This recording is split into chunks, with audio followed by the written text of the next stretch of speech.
Good morning, everyone. Today we'll do the poem titled An Introduction by the very famous poetess or someone who is very familiar to all of you, Kamala Das Madhavakutti. She goes by many names. So we'll do that poem. I hope you have the poem with you and we'll read it out for you. So this poem, it's titled An Introduction. And as you all know, Kamala Das was a confessional poetess, right? So in this particular poem, she portrays her own life experiences. And this could be called one of the most confessional poems of Kamala Das because in each and every line of the poem, we find that her objections, the kind of angst that she faces, the kind of sadness that she faces, everything is encompassed in each line of this poem. Strong objections to patriarchal society is what is dominant here. Uh, when we go through this poem, we understand that she tries to portray her own experiences, but she also tries to generalize them for all. It is like, though it is her own, it is a general aspect. So, when we read through the works of Kamala Das, if you have read her autobiography, My Story, as a poetess, as a novelist, as a writer, she's a very successful person when it comes to portraying her own private zone. It could be anything, like even her own sexual encounters, love, marriage, her children, everything. She portrays them without any qualms. Like, she's very open in her portrayal of all aspects of her own personal or private life. You know that Kamala Das passed away in 2009 and she was born in 1934 and she was formerly known as Kamala Das. She is also known by her other name Madhavi and then later on when she converted to Islam, she came to be known as Kamala Suraya, right? So these are some of the names that she's known by, and she's also known by the name Amy.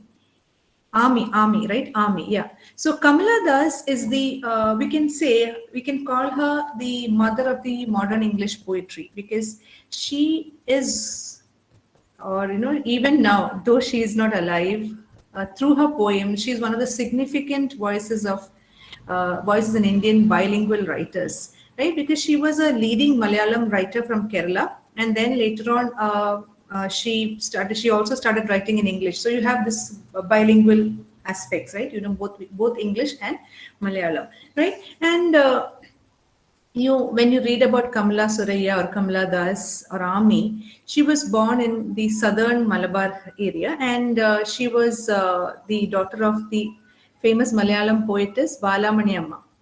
And she was basically educated at home because she was from a very illustrious family with a very strong cultural background. And you see, all this is very evident in her poetic writing of poems. Her poetic style has a kind of freshness, which is usually not seen in any other Indo-Anglian poet, right? And when we read through her works, we find powerful passion, we find the confessional strain, and we also find autobiographical themes. She is very, very open about her portrayal of society. She portrays society in all its true colors. So, her poems are remarkable for the power, for the raw truth that they portray, right? So, when you go through her works, like she has this collection, Summer in Calcutta. Her husband was in Calcutta, so she went, after her marriage, she went to Calcutta. So, she has this collection of poems titled Summer in Calcutta, The Old Playhouse and Other Poems. Then The Descendants. These are all collections of poems. Then you have My Story, which was published in 1974, which is her autobiography. She has also written a few stories in Malayalam, which were later translated, and it has been published under an anthology titled Modern Indian Short Stories. She has won a considerable number of awards, the Asian Pen Award, the Kerala Sahitya Academy Award, and her poems have appeared in many works, many books, and many magazines and all that. So she is a very, a very famous writer. And this particular poem that has been prescribed for you, an introduction, was published in her first collection, The Summer in Calcutta, which was published in 1965. And this collection basically talks about the betrayal, uh, betrayal in love, and the pain that follows it, right? And this particular piece, an introduction, is very confessional in nature, because here we see how Kamala Das is speaking about her own deep emotions regarding patriarchy, which controls her life, which controls the lives of countless suffering women. So she is one of the leading, I would say, doyens who has established the Indian feminist movement, right? So this particular poem does not have any specific pattern or rhyme or rhythm or something like that, because the lines are also very different. They vary greatly in length, in syllable, everything, right? And she uses a lot of techniques like repetition, enjambment, anaphora.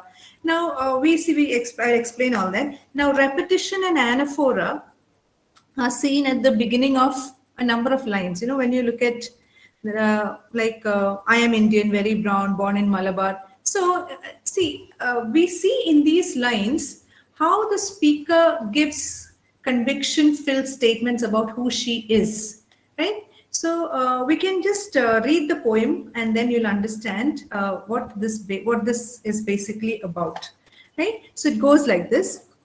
I don't know politics, but I know the names of those in power and can repeat them like days of weeks or names of months, beginning with Nehru. I am Indian, very brown, born in Malabar. I speak 3 languages, write in 2, dream in 1. Don't write in English, they said. English is not your mother tongue. Why not leave me alone, critics, friends, visiting cousins, every one of you? Why not let me speak in any language I like? The language I speak becomes mine. Its distortions, its cureness, all mine, mine alone. It is half English, half Indian. Funny perhaps, but it is honest. It is as human as I am human. Don't you see? It voices my joys, my longings, my hopes, and it is useful to me as cawing is to crows or roaring to lions. It is human speech, the speech of the mind that is here and not there. A mind that sees and hears and is aware, not the deaf, blind speech of trees in storm or of monsoon clouds or of rain or the incoherent mutterings of the blazing funeral pyre. I was a child, and later they told me I grew, for I became tall, my limbs swelled, and 1 or 2 places sprouted hair. When I asked for love, not knowing what else to ask, for he drew a youth of 16 into the bedroom and closed the door. He did not beat me, but my sad woman body felt so beaten. The weight of my breasts and my womb crushed me. I shrank pitifully. Then I wore a shirt and my brother's trousers, cut my hair short, and ignored my womanliness. Dress in saris, be girl, be wife, they said. Be embroiderer, be cook, be a quarreler with servants. Fit in. Oh, belong, cried the categorizers. Don't sit on walls or peep in through our lace-draped windows. Be Army or be Kamala, or better still, be Madhavakuti. It is time to choose a name, a role. Don't play pretending games. Don't play at schizophrenia or be a nympho. Don't cry embarrassingly loud when jilted in love. I met a man. I loved him. Call him not by any name. He is every man who wants a woman, just as I am every woman who seeks love. In him, the hungry haste of rivers. In me, the ocean's tireless waiting. Who are you? Ask each and every one. The answer is, it is I.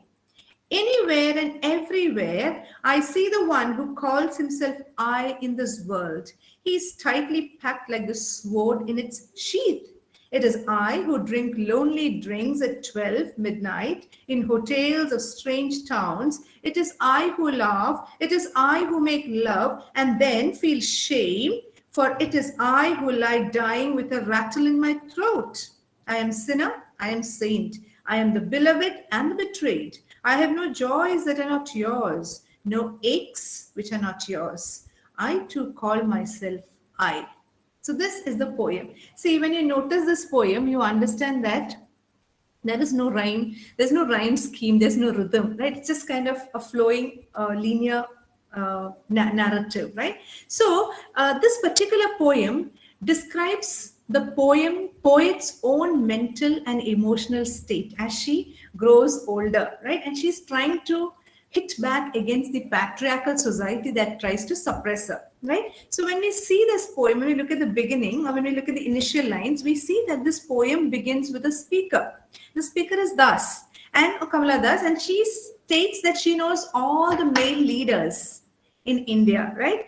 And their names are part of her. And it's a kind of tribute to their overwhelming power. So this is a contrast with the lack of power that she felt when she grew up and she got married at 16, right? So we see the struggle with identity, right? And she struggles with her identity, and finally she's able to step away from the traditional role of a wife. So, in this particular poem, we see how Kamala Das describes the way men are allowed to move through the world with a solid identity, right? They are allowed to have their own choices. They can express their emotions, right? So, she pushes back against this patriarchal way of life, and she says that she feels things, and she says she does not belong to the man she loves. She says, I too call myself I. So she says, I have no joys that are not yours, no aches which are not yours.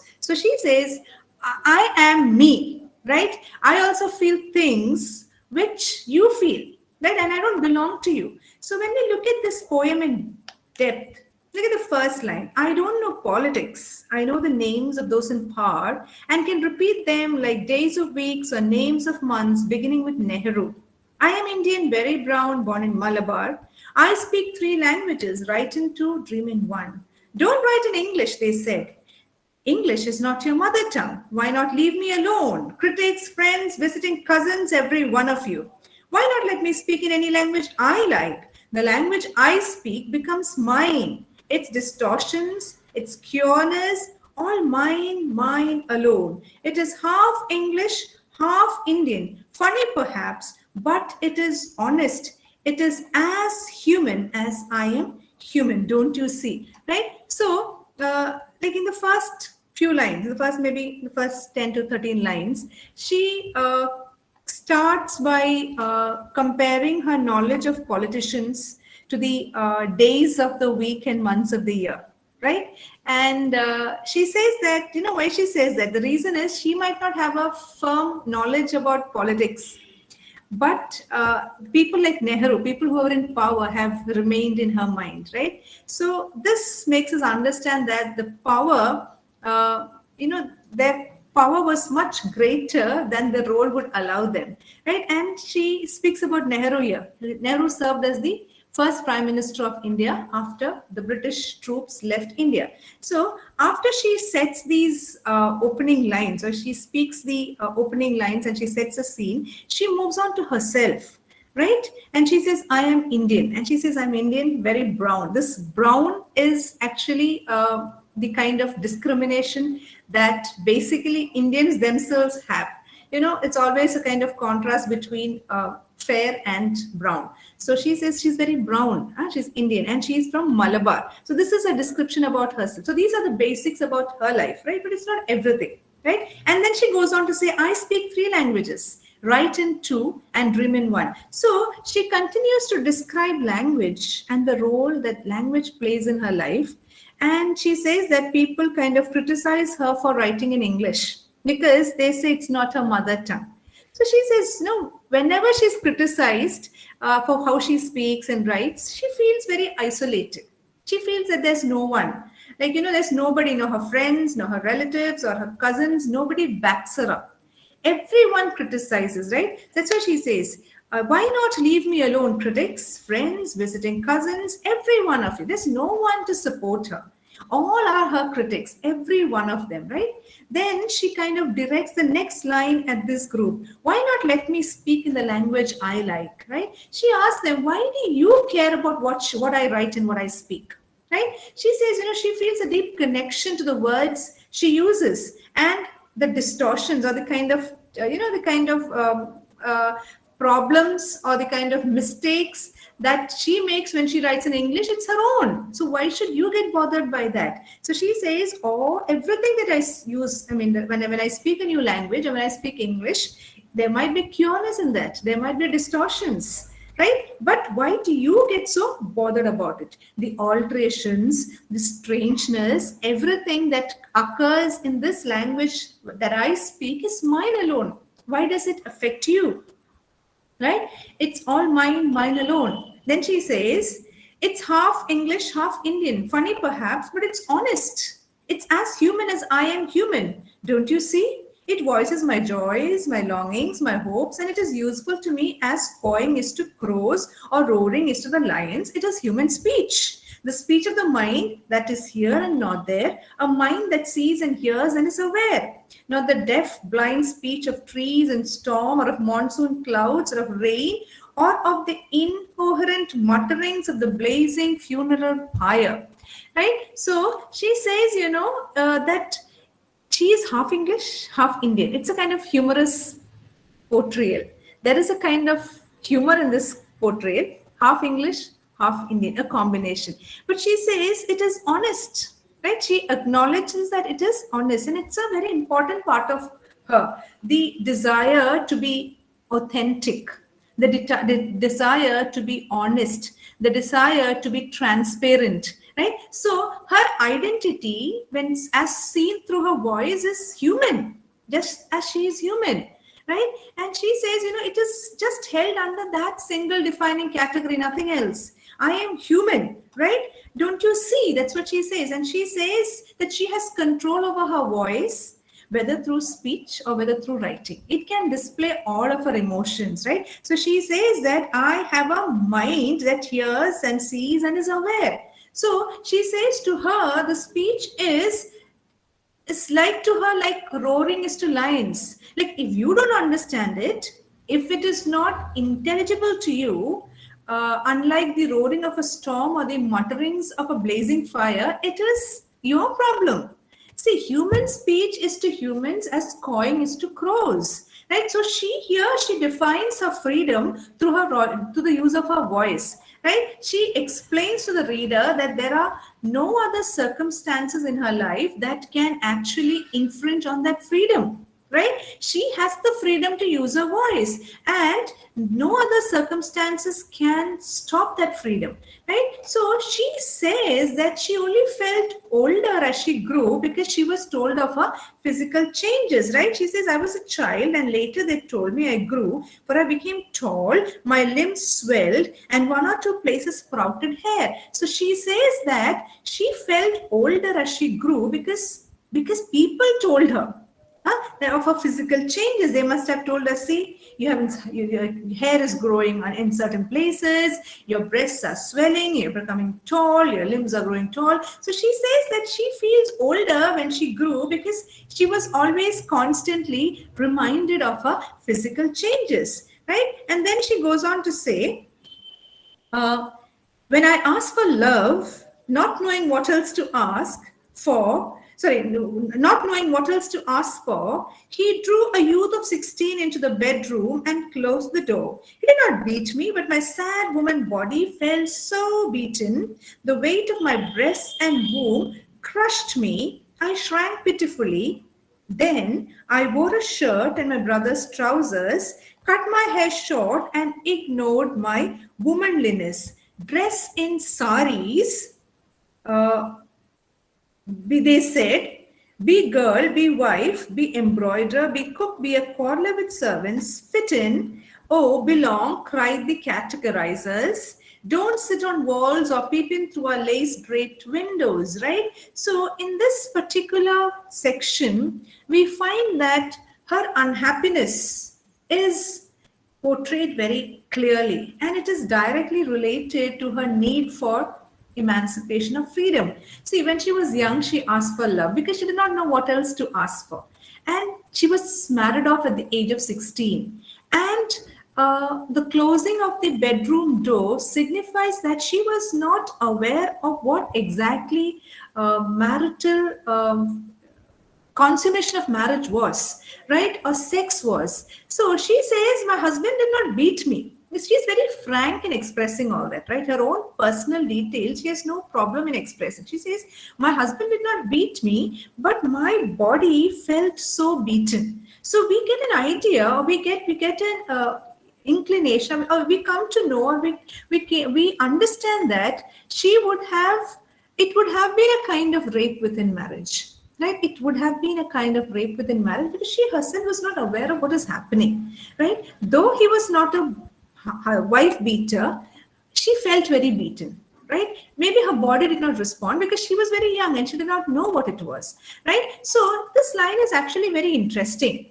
right? Because she is placing her own body in one of the categories she rebelled against in the first stanza, right? It is due to this simplification of a woman as nothing more than a body that led her to marriage at 16, right? And she also, tries to blame her own body for leading her into this place. Her distinctly female anatomy, the female parts, the breasts and womb, they're the crushing weight on her life. The pressure that she faces by her husband and by her family leads her to a kind of emotional and mental shrinking. It is a very pitiful process for her, right? She was not prepared. She was very young, right? And she was on the threshold of blooming. The youth was blooming, and she was ready to enjoy all the aspects of life. But then, unfortunately, because she was female and the anatomy, her breasts and her womb, because of all that, people felt that she was ready for being ready to be a wife and a mother. And she says those female parts were actually a crushing weight on my life. It was a very pitiful process, but she tried to end it. How did she go? How did she try to end it? Because she says she decided to change. She decided to put on her brother's trousers. She decided to cut off her hair. So she wants to become she wants to free herself from the female image that has harmed her, right? So she's trying to kind of rework on her identity, right? So that she can say no to the traditions of womanhood. So, what are the traditions of womanhood as it is defined here? Dress in a sari, be a wife, be a girl, cook, embroider. So she talks about the people as categorizers, right? Categorizers, people, the patriarchal society, she says they categorize people. They're not ready to accept what I want. I want to be like this, but they would not accept that because they want me to fit into a mold that they have created. But she is not going to listen because she has decided to move on with her life, and she wants to go beyond, or she wants to escape the traditional shackles, and she wants to expand her own presence in the world, right? So they say, be Ami or Kamala, or better still, be Madhavikutty. It is time to choose a name, a role. Don't play pretending games. Don't play at schizophrenia or be a nympho, right? Don't cry embarrassingly loud when jilted in love. I met a man, loved him, called him not by any name. He is every man He is every man who wants a woman, just as I am every woman who seeks love. In him, the hungry haste of rivers, in me, the ocean's tireless waiting. Who are you? I ask each and every one. The answer is, it is I. Right? So, in this particular lines, in this section, she makes it clear that she really wants to be herself. Right? She wonders at her own identity. Right?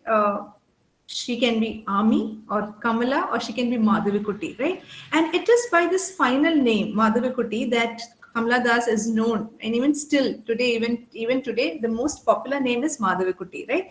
And she says, these categorizers kept on telling her that she should not pretend playing. She should not play pretending games, right? And she should not cry embarrassingly loud. And her role as a woman was supposed to be very meek, very quiet, being very contained. See, they say don't play schizophrenia or be a nympho. Nymphomaniac is a woman who is who has an excessive desire for sex, right? So she says, even my desire for sex was supposed to be suppressed. I was supposed to be a woman. So according to the categorizers or the people or the patriarchal society, a woman was not supposed to ask for sex. She could not even show that she desired sex, because that would actually denigrate her or kind of fix her as somebody who is very unfeminine, right? So if you read Lois Tyson's essay, if you remember that, which you learned in the first year, it speaks about the same thing. Women are not supposed to act unwomanly or unfeminine. So if you say that you want sex, it is unfeminine, right? So this is what they tell her. You should not play pretending games.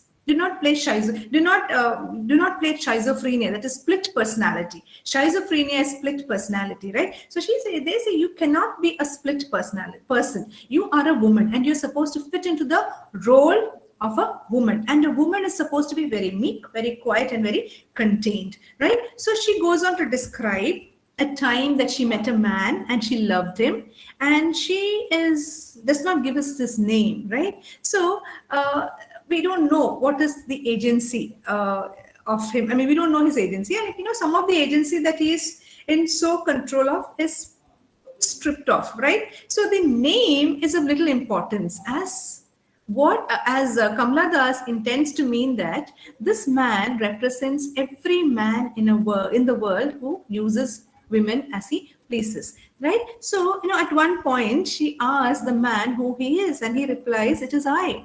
And this I represents the agency that the man has in the world, because men make their own decisions and they have the ability to use the pronoun in order to get what they want.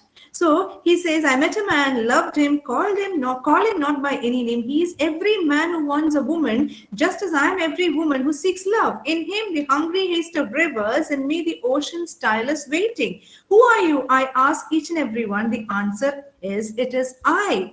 Anywhere and everywhere, I see the one who calls himself I in this world. He is tightly packed like the sword in its sheath. It is I who drink lonely drinks at 12 midnight in hotels of strange towns. It is I who laugh. It is I who make love and then feel shame. It is I who lie dying with a rattle in my throat. I am sinner. I am saint. I am the beloved and the betrayed. I have no joys that are not yours, no aches which are not yours. I too call myself I, right? So in the concluding section, we see how the speaker acknowledges the constant presence of this I around her.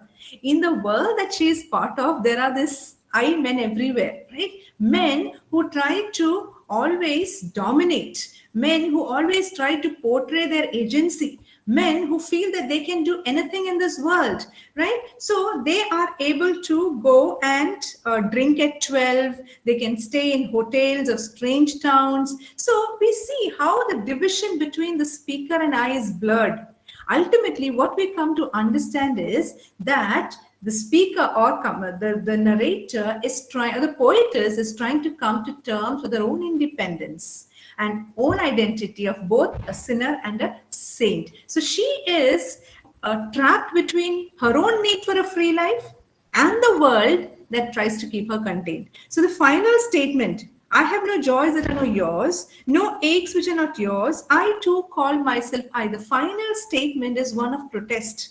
It is one of resistance, right? So she says, the aches that I have, the pains that I have belong to no one, but it belongs to me. But I can also be I, right? So here we understand that this particular poem, Introduction, is an autobiographical verse, right? And it shows, or it gives us an idea or an overview of the life of a woman in the patriarchal society. So when we kind of wrap up this entire poem, we understand that we can divide this into different segments. So we see men as rulers of the country in the beginning, right? Men as rulers of the country. So what does she say? She says, I don't know politics. In the first 3 lines. So she explains that even though she is not very savvy about politics, she is well aware of the politicians of her own country, right?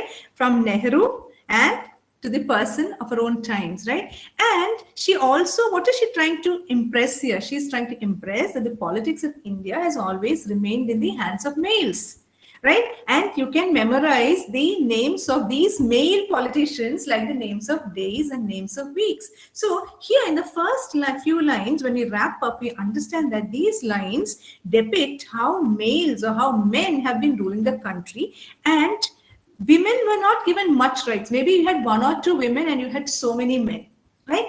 And she says, democracy is actually something that exists only in name, because it's only in words, because actually there's no democracy, right? In reality, the rule of the country always remains in the hands of people who have assumed themselves to be permanent rulers, and they are men, right? So she says women are individuals too. So she tries to explain herself. So from that, from men are rulers of the country, and she goes on to say that women are individuals too. That is how she speaks about her own life experiences, right? And she says that she's Indian. She's also brown. Like Indians are brown, right? And she's very brown. She is a Malabarian, born in Malabar. She can speak so many languages, 3 languages, right? And she has, she can dream in one language, because dreams, language of dreams, is a universal language, right? And she says, like many citizens of India, she is also very much capable of speaking 3 languages and writing in 2, probably the English language and her own native language, right? And she says that she can dream in one, because the world of dreams is common to everyone, right? In this world of dreams, every individual, male or female, uses the universal language, right? So what is the poet trying to do here? The poet is maybe trying to show her ability in the educational sphere, where many women did not have access to, right? So when she speaks about 3 languages, writing into, she compares herself to the man or the men in the world, and she tries to show that she is not lesser than the men in this world. She possesses all those qualities and abilities that makes men superior, but she's a woman, and she's always considered lesser than man in terms of ability, in terms of passion, in terms of creativity. But she said, it's not like that. I am not lesser than any man. That is what she's trying to prove here, right? And even in the world of dreams, she says that she is equally an individual as a man. So she wants this status which the men enjoy in real life. She wants it as well, right? And she also speaks about her struggle for freedom. When we look at the themes, her struggle for freedom, people did not allow her to write in English. She was very familiar with English, and she used to use English in her writings. But this was not liked by her friends. It was not liked by her relatives, by her critics. They used to keep on condemning her for writing in English, because according to them, why did they not like her writing in English? Because English was the language of the colonizer. So she says, okay, that's fine, but why do you criticize me? I should have the liberty to choose. Give me the freedom. Who are you to say that? Okay, it might be the language of the colonizer. As long as I don't have a problem, why are you bothered about it? So she actually is trying to expose the maybe the jealous nature of her relatives and friends who are not happy with her skills, right? And because they're jealous, they criticize her. They have no logical reason to put any restrictions on her writing in English, right? So they keep on telling her that this language is the language of the colonizer and she should not use it. So she says, how can a language be owned by a particular community? Okay, it might be a colonizer's language, but language is a universal phenomenon which belongs to every person, and every person can use it. She says, when I use English, I make it mine, right? It might be half English, half funny, but it is honest. It's transparent, just like I am, right? So after that, she goes on towards her married life. She speaks about her married life. So we see how she is very transparent or very open when she speaks about her own married life. So she says she was a child, although the size of her body grew up. She entered the stage of puberty, but her soul was very immature. She was a child. She was only 16 when she got married, and she wanted love. But what did her husband do? He quenched his own lust on the bed, right? So what is she trying to tell here? She's trying to tell that married life is not something that is very particular to her, but this might be the story of most women in the country, right? So the sorrow and the pain that she experiences on the marital bed could be the sorrows and griefs and trials of most women in her country, right? Because we know in a country like India, many young women, maybe now it has changed, but long time back and for some time back and even today in some areas, many young women are forced to marry old men without having their consent. So they're so young at the time of their marriage, but they cannot accept that they've grown up. But their body parts, the genitals would grow up, so they have to accept that they are mature. But emotionally, they might not have been mature, but they are forced into nuptial alliances. So what happens, right? And every woman desires that the husband should love her, should have compassion on her. But what happens is she is kind of immediately forced into sex, right? She's made to endure the pains of sex because she is not willing to, I mean, she has not responded to it. So for a woman, it is like, to respond to the sexual advances would require a lot of emotional bonding. But unfortunately, many young girls, they before they bond emotionally with their partners, they are made to bond physically. So, the sex is forced on them. And as a result of that, they feel so dead, right? They feel so beaten. They don't, maybe the husbands don't physically beat them, but their body feels so betrayed and so wounded that they get tired of it. This is what she says,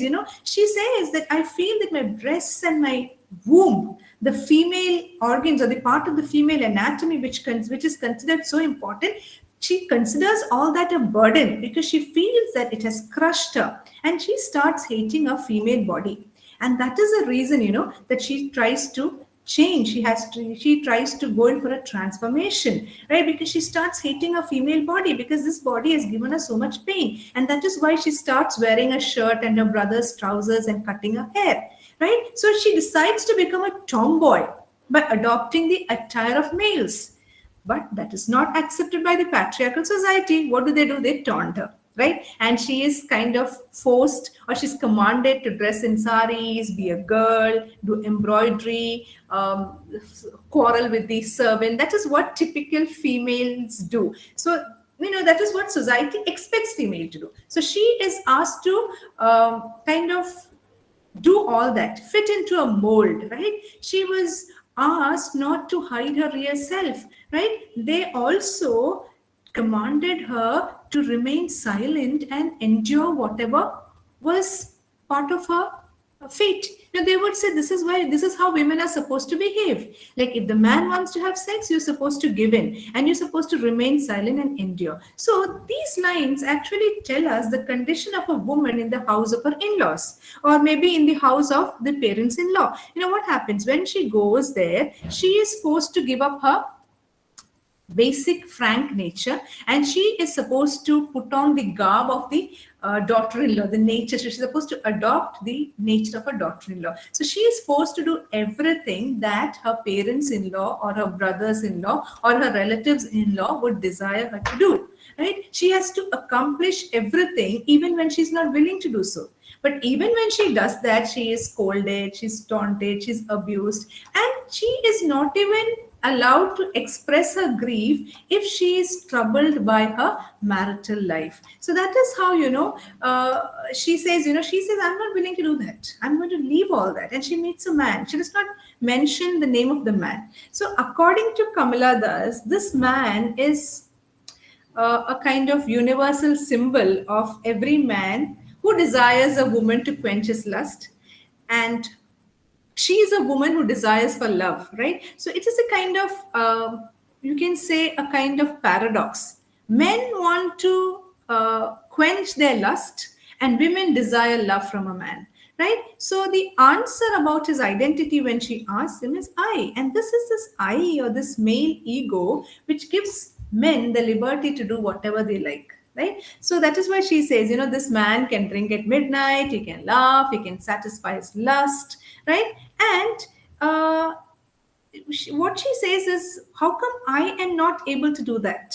Why am I not allowed to satiate my desire for sex or desire for love.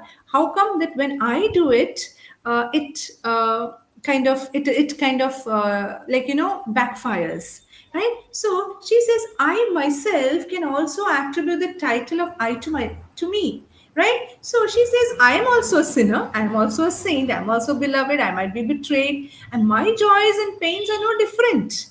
So what she does here is she tries to become like the man, and she emancipates or she frees herself to that level of I, right? So in this particular poem, we see that the language that Kamala Das uses is her own language. It has got a lot of imperfections, a lot of strangeness. The language, she says, though is not fully English.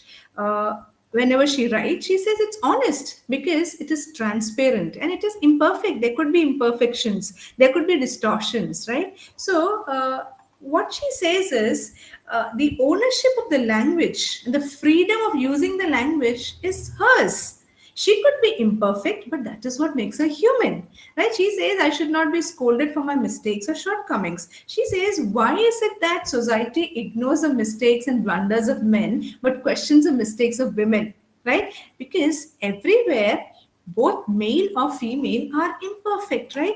So she says that this language helps her to express her joys, her griefs, and her hopes. And she says, I want to be just like the man. Just like the man portrays his agency by using the word I can also portray my agency because I am just like you.